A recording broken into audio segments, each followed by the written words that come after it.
வணக்கம் ஓவியா. திருச்சியில் நாம் தமிழர் கட்சி மாநாடு நடைபெற உள்ளது.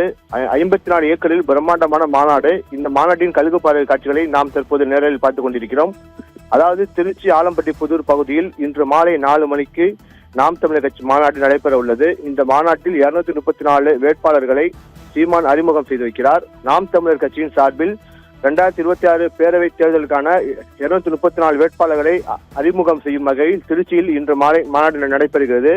பேரவைத் தேர்தலில் பிரதான கட்சிகள் கூட்டணியை வலுப்படுத்தும் நிலையில் நாம் தமிழர் கட்சி தனித்து போட்டியிட உள்ளது.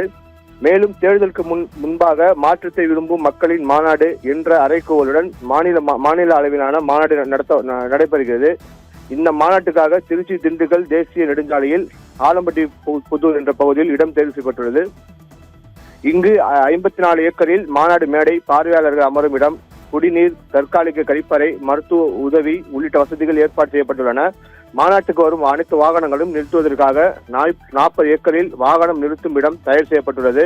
மாநாடு மேடை, பந்தல் அமைப்பதற்கான கால்கோல் விழா கடந்த 4ஆம் தேதி நடைபெற்றது. தற்போது பணிகள் இறுதிக்கட்டத்தை எட்டியுள்ள நிலையில் பதாகையில் மற்றும் அலங்கார வேலைப்பாடுகள் செய்யும் பணி தொடர்ந்து நடைபெற்று வருகிறது.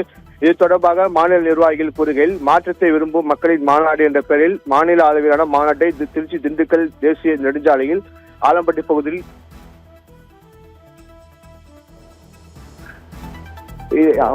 நடைபெற்று வருகிறது. இதில் 2ஆம் கட்ட தலைவர்கள் முக்கிய நிர்வாகி கலந்து கொள்ள உள்ளார்கள். இந்த மாநாட்டில் 2026 சட்டப்பேரவை தேர்தலில் போட்டியிடும் 234 வேட்பாளர்களையும் சீமான் அறிமுகம் செய்கிறார். 117 ஆண் வேட்பாளர்கள், 117 பெண் வேட்பாளர்கள் மற்றும் சென்னை வில்லிவாக்கத்தில் போட்டியிடும் திருநங்கை வேட்பாளர் ஆகியோர் அறிமுகம் செய்யப்பட உள்ளனர்.